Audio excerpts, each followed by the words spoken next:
Hello मेरे प्यारे बच्चों, तो कैसे हैं आप सब। उम्मीद करते हैं प्यारे बच्चों आप बहुत अच्छे होंगे, बहुत बहुत बहुत अच्छे होंगे। तो प्यारे बच्चों आज की इस वीडियो में हम लोग स्टार्ट करने वाले हैं। बस इस डू दिस को हम लोग पढ़ेंगे, डू दिस पढ़ेंगे।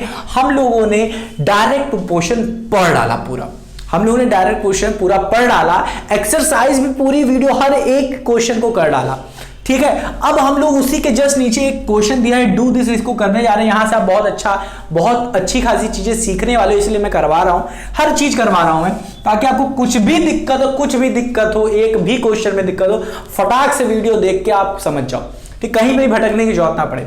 तो अब यहां पे देखते हैं ऑन अ स्क्वायर पेपर, ठीक है, समझते ध्यान से सुनो, ठीक है। देखो कह रहा है ऑन अ स्क्वायर पेपर, एक स्क्वायर पेपर है, एक स्क्वायर पेपर। जानते हो बच्चों एक चीज बताऊं आपको, एक राज की बात बताऊं, मैं आखिर इस तरीके से वीडियोस क्यों बना रहा हूं। दरअसल मैं इस तरीके से वीडियो इसलिए बना रहा हूं ताकि आपको किसी भी कोचिंग में जाने की जरूरत ना पड़े। बड़ी बड़ी कोचिंग्स में जिनको जो हॉक के पैसा ले रही हैं आपसे, वो सब आपको करना ना पड़े, ठीक है। 5-5 हज़ार, 6-6 हज़ार, 10-10 हज़ार रुपए जो ले रहे हैं ना आपसे, वो आपको ना देना पड़े, ठीक है ना। तो उसीलिए मैं क्या कर रहा हूं, हर एक वीडियो, हर एक कॉन्सेप्चुअल वीडियो, हर एक चीज बना रहा हूं ताकि आपके पेरेंट्स के जेब से पैसा ना जाए, वो पैसा व्यर्थ ना हो, वो पैसा आपके डेवलपमेंट के लिए यूज हो, आपके खाने पीने में यूज हो, कपड़े लत्ते में यूज हो, पढ़ाई लिखाई में यूज हो, तो उन सब में यूज हो। क्योंकि पेरेंट्स के पास इतने ज्यादा खर्चे आ जाते हैं ना बच्चों, वो बताते नहीं है कि मेरे पास इतना खर्चा है, आपकी सारी जरूरतों को पूरा करते हैं, चाहे जिस भी तरीके से आपकी जितनी भी जरूरतें होती हैं वो हद से ज्यादा करने की कोशिश करते हैं आपके लिए। बट आप अभी बच्चे हो, आप नहीं समझ रहे हो, बट जब वक्त आएगा, जब समय आएगा, तो आप भी अपने माता पिता के लिए, मैं कह रहा हूं बच्चों, आज के ज़माने में लोग क्या करते हैं कि माता पिता को छोड़ देते हैं। आप सोच भी नहीं सकते हो, मुझे पता है आप लोग को दुख महसूस हो रहा है ना ये बात सुन के ही, कि मतलब माता पिता को ही छोड़ देते हैं, मतलब इतने बड़े हो जाते हैं माता पिता, अपनी पूरी जिंदगी भर की कमाई, अपना पूरा जीवन लगा देते हैं अपने बच्चों को पढ़ाने लिखाने में, उनकी परवरिश करने में। बट जब बड़े हो जाते हैं तो उनके अंदर से वो जो प्रेम होता है ना माँ बाप का, एकदम खत्म हो जाता है। इसी वजह से तो वो अनाथ आश्रम आजकल खुले हुए हैं, आजकल क्या बहुत बहुत पहले से खुले हुए हैं, और उसमें क्या है, बहुत सारे माता पिता वहाँ पे हैं। तो मेरे कहने का मतलब बच्चों ये है कि आप चाहे जितना पढ़ ले अपनी ज़िंदगी में, कभी भी माता पिता का अपना हाथ मत छोड़िएगा, क्योंकि ये सबसे बड़ा, दुनिया का सबसे बड़ा पाप है कि जिस माता पिता ने आपको इस लायक बनाया, कमाने के लायक बनाया, और इस मुकाम पे खड़ा किया, आपको पढ़ा लिखा के इतना बड़ा किया, सारी चीज़ें, सारी चीज़ें आपकी पूरी की, और आप उनके उस वक्त में उनको छोड़ के जा रहे हो जिस वक्त में आपके सिवा और कोई भी नहीं है उनका, इस दुनिया में कोई भी नहीं है, सिर्फ आप ही हो। आप ही उनका हाथ अगर छोड़ दोगे बच्चों, मुझे पता है कि आप ये सोच रहे हो सर ये कौन सी इमोशनल वाली बातें कर रहे हो, बट ये बात मेरी बच्चों पूरी जिंदगी याद रखना कि कुछ भी हो जाए अपने माता पिता का हाथ कभी मत छोड़ना, ठीक है ना, कभी मत छोड़ना, ठीक है। अपने माता पिता से आज जितना प्रेम कर रहे हो, जिंदगी भर, पूरी जिंदगी भर, मरते दम तक उतना ही प्रेम करना। मैं बता रहा हूं, कब आपकी जिंदगी में ऐसी सिचुएशंस आएंगी जब आपको लगने लगेगा क्या कि मेरे माता पिता मुझे डांट रहे हैं, ठीक है, मुझसे नफरत करते हैं। बट याद रखना इस बात को, मेरी बात को, कि आपके माता पिता आपसे कभी नफरत कर ही नहीं सकते। उनके मुंह से उनके शब्द जो निकल रहे हैं ना बच्चों, वो गुस्से की वजह से निकल रहे हैं, उस स्थिति, उस सिचुएशन की वजह से निकल रहे हैं, आपसे नफरत नहीं करते हैं। अब जैसे कि हमारे टीचर्स होते हैं, हमको डांटते हैं, मारते हैं, पीटते हैं, क्यों करते हैं? ताकि आप सुधर सको बच्चों, ताकि आप अच्छे से पढ़ सको, हर चीजें आपको समझ में आए, और जब आप समझ जाते हो तो आप हर एक चीज आसानी से कर लेते हो, आपको मजा आने लगता है। तो वो जो मार डांट आपको पड़ी है, आपको अच्छा बनाने के लिए किया गया, और वो जो माता पिता आपको डांट रहे ना, आपके अच्छे के लिए ही डांट रहे, ठीक है ना। तो चलिए टॉपिक पे आते हैं। बस कहने का मतलब ये है बच्चों कि अपने माता पिता से आज जितना प्रेम कर रहे हो ना, सदा के लिए, हमेशा के लिए आप ऐसे ही प्रेम करते रहना। तो चलते हैं हम क्वेश्चन को सॉल्व करते हैं, ठीक है बच्चों। चलो बहुत ज्यादा ज्ञान की बात हो गई। चलिए आते हैं क्वेश्चन नंबर, इस पे आते हैं। क्या रहा है, on a square paper drawn 5 squares of a different size. आते हैं, देखो क्या कह रहा है, ऑन अ स्क्वायर, एक स्क्वायर है, फटाक से एक छोटा सा स्क्वायर है, देखो on a square paper draw 5 square. देखो एक स्क्वायर पेपर है, फटाक से देखो एक स्क्वायर पेपर है, इसमें हम लोग को छोटे छोटे छोटे छोटे अलग अलग साइज के स्क्वायर्स बनाने हैं, अलग अलग साइज के स्क्वायर्स बनाने हैं, ठीक है ना, स्क्वायर्स बनाने कह रहा है, ठीक है। ऑन अ स्क्वायर पेपर, एक स्क्वायर पेपर पे अलग अलग साइज के बनाने हैं, 5 स्क्वायर्स बनाने हैं और डिफरेंट साइज, सबकी साइज अलग होगी, मतलब लेंथ जो होने वाली है वो अलग होने वाली है। फॉलोइंग इन्फॉर्मेशन और टेबुलर फॉर्म में कह रहा है कि इन सारी इंफॉर्मेशन को टेबुलर फॉर्म में लिखना है। तो पहला स्क्वायर, दूसरा स्क्वायर, तीसरा स्क्वायर, चौथा स्क्वायर, पांचवा स्क्वायर। अब यहां पे हम लोग का डीपी फॉलो होगा भी और नहीं भी होगा भी दिखा देते हैं। डीपी मतलब डायरेक्ट प्रोपोर्शन। तो लेंथ ऑफ द साइड में मान लेता हूं पहला एक है 1 सेंटीमीटर ले लो, 1 मीटर ले लो, जो आप लेना चाहो ले लो। मैं यहाँ पे कोई भी यूनिट नहीं ले रहा हूँ, मतलब 1 सेंटीमीटर, 2 सेंटीमीटर, 3 सेंटीमीटर ये नहीं ले रहा हूँ, बट चाहो तो आप ले सकते हो। तो यहाँ पे हम ले ही लेते हैं, 1 सेंटीमीटर ले लेते हैं। और ये वाली साइड कितनी हो जाएगी, मैं मान लेता हूँ 2 सेंटीमीटर की हो जाएगी, ये 3 सेंटीमीटर की ले लेते हैं। चौथा वाला 4 सेंटीमीटर का आपने लेंथ ले लिया है, साइड ले लिया, और 5 का 5 सेंटीमीटर का ले लिया। अब ये मुझे पहले बताओ, मुझे पहले बताओ कि स्क्वायर का पेरीमीटर का फॉर्मूला क्या होता है। पेरीमीटर का फॉर्मूला क्या होता है, स्क्वायर का पेरीमीटर का फॉर्मूला होता है सर 4a होता है। अब ये कैसे होता है ये आप बताइएगा मुझे, ठीक है। और फिर हम लोग करते हैं, और स्क्वायर का एरिया क्या होता है, ये फॉर्मूला है बच्चों। एरिया क्या होता है, एरिया होता है साइड इंटू साइड, मतलब क्या होता है साइड स्क्वायर, मतलब साइड अगर हमारा a है तो a स्क्वायर हो जाएगा, लेंथ l है तो l स्क्वायर हो जाएगा। तो यहाँ पे देखो हमारा l क्या है, लेंथ l है, तो पेरीमीटर क्या हो जाएगा 4a, मतलब 4 साइड होती है, मतलब अगर एक ये वाली साइड हमारी 1 सेंटीमीटर है, मतलब देखो ये एक हमारा स्क्वायर है, अगर ये वाली साइड 1 सेंटीमीटर, सारी साइडें इक्वल होती हैं, तो 1 सेंटीमीटर ये भी, 1 सेंटीमीटर ये भी, सारा बाउंड्री इसकी कितनी हो जाएगी 1 2 3 4 सेंटीमीटर की हो जाएगी। तो उम्मीद करता हूँ यही पेरीमीटर होता है, हाँ कि ना। चलो अब पेरीमीटर देखो कितना हो जाएगा, ये क्या हो जाएगा इसका 4 गुना, सबका 4 गुना क्या हो जाएगा हमारा पेरीमीटर। तो हम लोग पेरीमीटर लिख देंगे, ठीक है। पेरीमीटर भी फाइंड करेंगे, इसको भी। बट क्वेश्चन क्या पूछा है ये पहले पढ़ लेते। कह रहा है find whether the length of the side is length of the side indirectly proportional to the perimeter of the square. मतलब क्या है कि जब हम लोग L/A करेंगे तो हमको रेशियो देखना है L/A का पहले स्क्वायर का, दूसरे स्क्वायर का, तीसरे का, चौथे का, पांचवे का। अगर सेम आ रहा होगा रेशियो, फ्रैक्शनल फॉर्म ही ले लो, अगर सेम आ रहा होगा तो ये भाई साहब हमारे किस में होंगे, डायरेक्ट प्रोपोर्शन में होंगे। और अगर नहीं आ रहा होगा तो ये नहीं होंगे। यहां पे मैं बता दूं कि एरिया वाले में नहीं आएगा और इसमें आएगा। दिखाते हैं कैसे, दिखाते हैं देखते हैं। तो हम लोग का देखो पेरीमीटर क्या हो जाएगा, यहां पे देखो इसका क्या हो जाएगा, पेरीमीटर क्या होता है 4a, पेरीमीटर क्या होता है 4a होता है, और एरिया क्या होता है हमारा a स्क्वायर होता है। तो यहाँ पे जो लेंथ है वो वही है हमारा एरिया, तो 4a, इसका 4 गुना क्या हो जाएगा 4 सेंटीमीटर हो जाएगा। और इसका 4 गुना क्या हो जाएगा, ध्यान से देखो, इसका 4 गुना क्या हो जाएगा, 2 को 4 से मल्टीप्लाई कर दोगे 8 सेंटीमीटर हो जाएगा। अब इसका 4 गुना क्या हो जाएगा बताओ, इसका 4 गुना क्या हो जाएगा 3 को 4 से मल्टीप्लाई करो, 4 का 4 4 त्याई 12 सेंटीमीटर ये पेरीमीटर है। और इसका 4 चौक 16 हो जाएगा सेंटीमीटर। और इसका क्या हो जाएगा, साइड है तो 4a क्या है 5, 4 इंटू 5 क्या हो जाएगा 5 चौक 20 सेंटीमीटर हो जाएगा। अब हम लोग देख सकते हैं, यहाँ पे हम लोग देख लेंगे L/A क्या आएगा, L/A का मतलब क्या है, L ये है A है, इसको करोगे तो आ जाएगा 1/4 आ जाएगा। इसको करोगे L/A करोगे यहाँ पे तो हमारा आ जाएगा 2/8, इसको डिवाइड करोगे तो आ जाएगा हमारा क्या 2 1 2 4 तो मतलब 1/4, मतलब यहाँ पे भी 1/4 यहाँ पे भी। इधर देखो 3/12 होगा, अगर इसको डिवाइड करें 3 1 3 3 4 12, मतलब क्या आ रहा है 1/4 यहाँ पे भी आ रहा है। 4/16 है यहाँ पे, इसको डिवाइड करें तो 4 1 4 4 16, तो ये भी 1/4 आ रहा है। इधर करोगे तो 5/20 है, तो आ जाएगा इसको काटोगे तो 5 1 5 5 5 5 25 होता है, 5 4 20, तो 1/4 यहाँ पे। तो यहाँ पे भी 1/4, यहाँ पे भी, यहाँ पे भी, यहाँ पे भी, यहाँ पे भी, तो सब में 1/4 आ रहा है। रेशियो सेम है सबका, फ्रैक्शनल फॉर्म सेम है। इसका मतलब क्या आ रहा है प्यारे बच्चों कि ये हमारा ये दोनों डीपी में है, क्या है डायरेक्ट प्रोपोर्शन में है। बट जरूरी नहीं है कि सारे केसेस में डायरेक्ट प्रोपोर्शन, दुनिया में जितने भी सिचुएशन, जितनी भी प्रॉब्लम है वो डायरेक्ट प्रोपोर्शन में हो, जरूरी नहीं है, हो सकता है अलग हो। अब देखो यहाँ पे देखना डायरेक्ट प्रोपोर्शन होगा ही नहीं। देखो एरिया क्या होता है हमारा a स्क्वायर, मतलब जो साइड का है उसका स्क्वायर करो, मतलब 1 सेंटीमीटर का स्क्वायर करोगे तो क्या आ जाएगा, 1 का स्क्वायर 1 ही होता है, सेंटीमीटर का स्क्वायर सेंटीमीटर स्क्वायर। तो ये आ जाएगा हमारा क्या, पहले का आ जाएगा 1 सेंटीमीटर स्क्वायर। 2 का स्क्वायर मतलब होता है 2 का स्क्वायर का मतलब 2 सेंटीमीटर का स्क्वायर करोगे 2 का स्क्वायर हो जाता है 4। 2 का स्क्वायर का मतलब है कि 2 कितनी बार मल्टीप्लाई है, 2 2 बार मल्टीप्लाई है और सेंटीमीटर का स्क्वायर लिख दो। अब 3 का स्क्वायर का मतलब है कि 3 कितनी बार मल्टीप्लाई है अपने से, ये 2 लिखा है मतलब 3 खुद से ही 2 बार मल्टीप्लाई है, 2 बार मल्टीप्लाई में लिखेंगे तो इंटू सेंटीमीटर स्क्वायर हो जाएगा। तो 3 3 का 9 आ जाएगा, ये 9 सेंटीमीटर स्क्वायर हो जाएगा और ये 4 सेंटीमीटर स्क्वायर हो जाएगा, ये 1 सेंटीमीटर स्क्वायर हो जाएगा। इसी तरीके से 4 सेंटीमीटर का आ जाएगा हमारा 4 × 4 सेंटीमीटर स्क्वायर, मतलब क्या चार चौक 16 सेंटीमीटर स्क्वायर।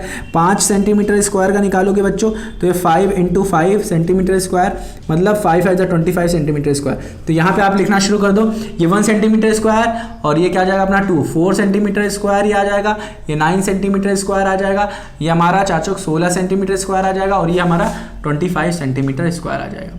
ठीक है, अब हमें क्या निकालना है, L/A। L मतलब क्या है, साइड, साइड है हमारी क्या है 1, पहले स्क्वायर की साइड क्या है हमारी L क्या है 1, तो ये आ जाएगा 1 अपॉन क्या है, अपॉन क्या है एरिया, एरिया कितनी आ रही है हमारी 1 सेंटीमीटर, तो 1/1 का आ जाएगा हमारा आंसर, 1/1 का आंसर आ जाएगा। इसी तरीके से हम लोग देखते हैं इसका रेशियो देखते हैं, तो ये हमारा साइड क्या है 2 है, एरिया क्या है हमारा 4, तो लिख दोगे 4, तो इसका आंसर क्या आ जाएगा, इसको से डिवाइड करोगे तो ये 1/2 आ जाएगा। यहाँ पे 1/1 आ रहा है, यहाँ पे 1/2 सीधे सीधे दिख रहा है, गलत है। इसी तरीके से यहाँ पे भी देखते हैं, यहाँ पे हमारा 3 है साइड, ये हमारा 3 है और एरिया हमारा कितना है 9, तो हमारा 9, 3 1 3 3 3 9, तो 1/3 आ रहा है आंसर। ठीक है ना, 1/3 आ रहा है। तो यहाँ पे रेशियोज हमारे सेम नहीं आ रहे हैं। इसी तरीके से यहाँ पे हम लोग से देखते हैं, इसी तरीके से हम लोग यहाँ पे देखते हैं, तो ये हमारा हो जाएगा क्या, ये हमारा क्या हो जाएगा 4/16 करोगे तो 4 1 4 4 4 16, तो ये आ रहा है हमारा 1/4 आ रहा है, 1/4 आ रहा है बच्चों। और इसी तरीके से हम लोग देखेंगे ये 5 था और ये 25 था, तो 5 1 5 5 5 25।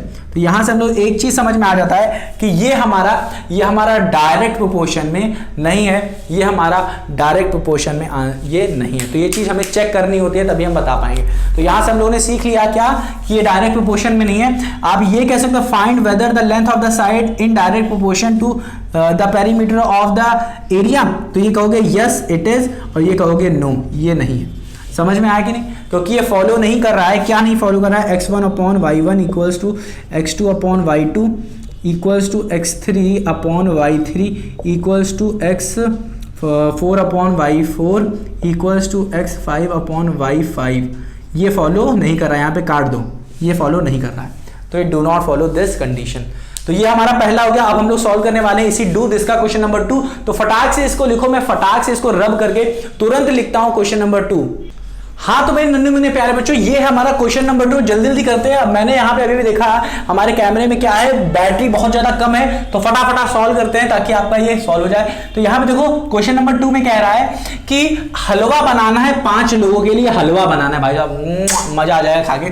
तो देखते हैं हलवा बनाने के लिए कह रहे हैं 5% के लिए, क्या है 5% के लिए, 5% के लिए ये कंडीशन है। यहाँ पे अगर मैं चाहूँ तो ऐसे फटाक से बना दूं, ये देखो ये है हमारा हलवा और ये सारी चीज़ें हैं, देख लो ध्यान से, इसको इक्वल टू में हटा देते हैं, हालांकि मैंने लिख दिया है। तो ये सारी चीज़ें हमको दी गई है कि 5% के लिए अगर बनाना है भाई साहब, 5% के लिए अगर आपको बनाना है तो सूजी लगेगी 250 ग्राम, शुगर लगेगा 300 ग्राम, घी लगेगा 200 ग्राम, वाटर लगेगा हमारा 500 ग्राम।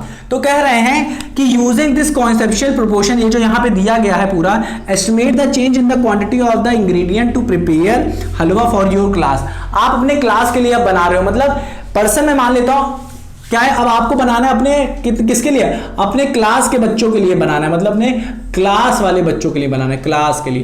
तो बताओ क्लास में कितने बच्चे हैं आपके, उसी के अनुसार ही तो बनेगा ना हमारा, उसी के अनुसार ही बनेगा हमारा, क्लास के बच्चों के अनुसार। तो बताओ कितने बच्चे हैं आपके क्लास में। तो मैं मान ले रहा हूं कि आपके क्लास में सिर्फ 10 बच्चे हैं, मान लेना वह 50 है, 20 है, 100 है, वो अपने हिसाब से देख लेना।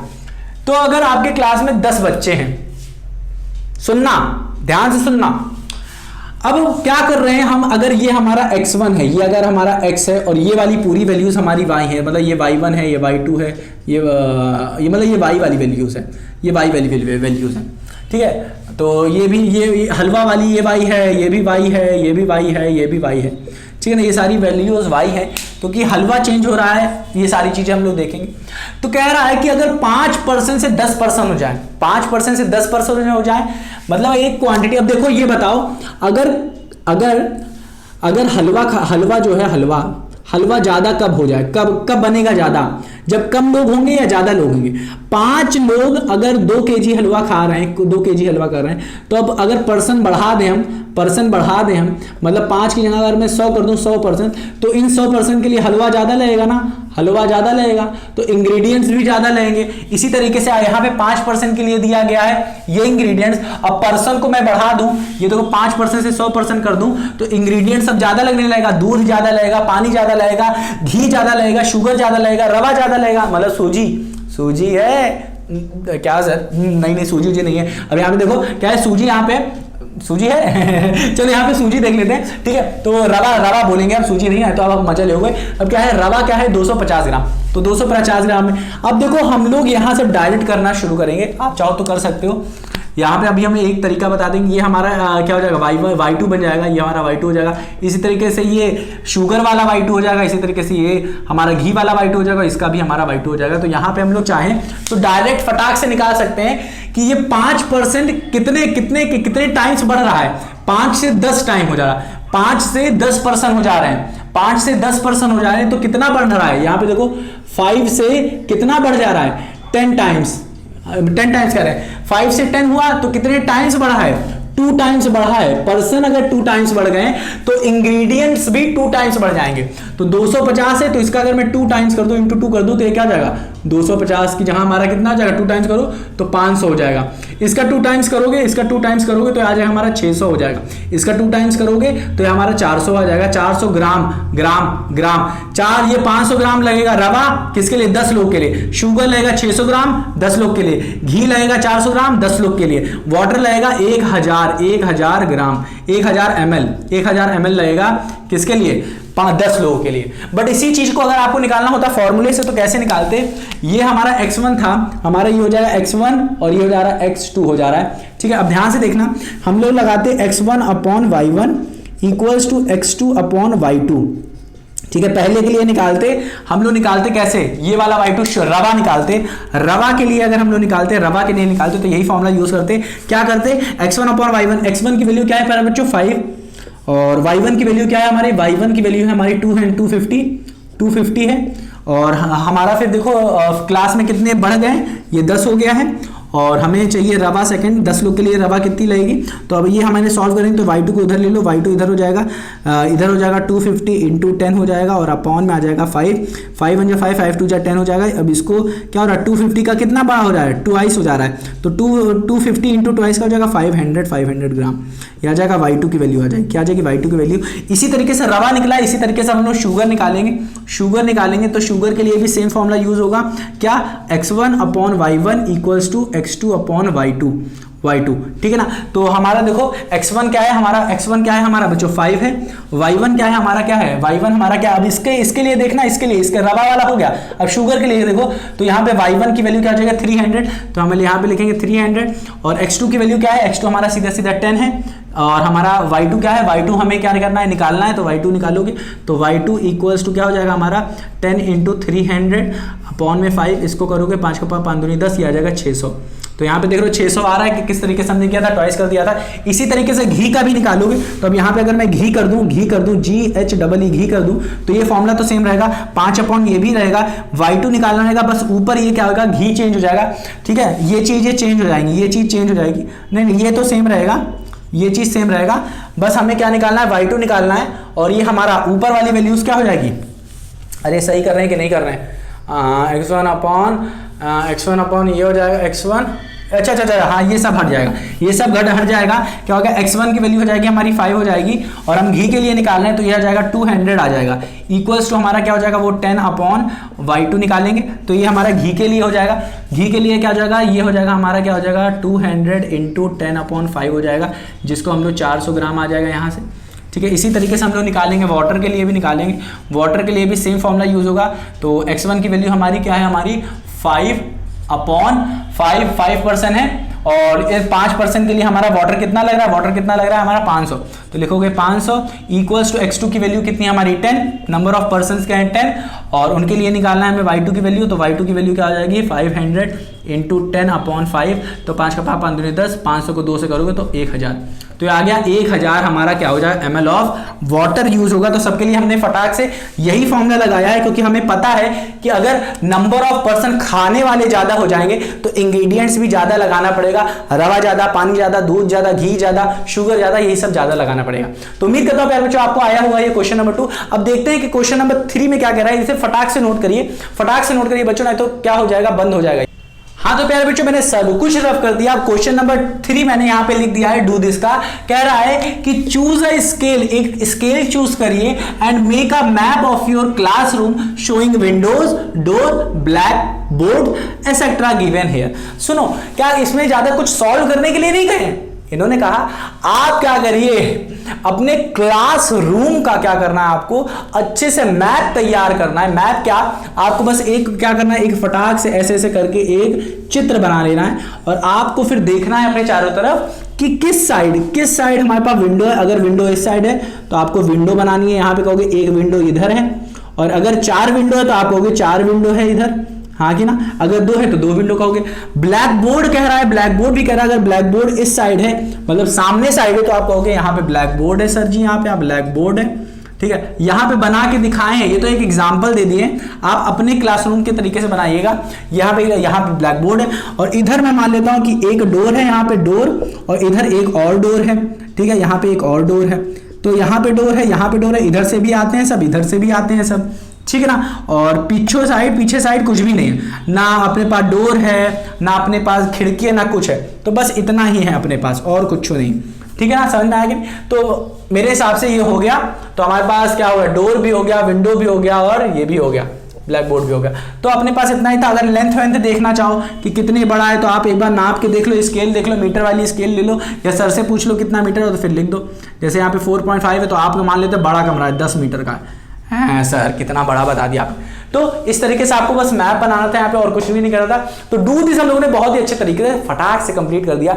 ये यहाँ से आपने सीखा क्या बच्चों, कि जरूरी नहीं है क्वेश्चन नंबर फर्स्ट और क्वेश्चन नंबर सेकंड में आपने देखा क्या, सेकंड तो ठीक ठाक हो गया, फर्स्ट जो था फर्स्ट में आप लोगों ने सीखा क्या, फर्स्ट में जो पहला था और दूसरा था वहां पे आपने देखा क्या कि पहले वाले में हमारा डीपी फॉलो कर रहा था, डायरेक्ट प्रोपोर्शन लग रहा था, और दूसरे वाले में नहीं लग रहा था। तो जरूरी नहीं है बच्चों कि सारे क्वेश्चन में डायरेक्ट प्रोपोर्शन लगे, हो सकता है कि वो जो वेरिएशन हो रहा है वो वेरिएशन यहाँ पे फॉलो ना करे। वेरिएशन मतलब जो चेंज हो रहा है ना, जिस तरीके से जो चेंज हो रहा है ना वो चेंजेस यहाँ पे फॉलो ना करें।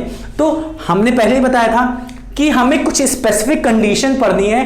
अगर भाई साहब डीपी लग रहा है तो हम लगाएंगे क्वेश्चन में, नहीं तो नहीं लगाएंगे।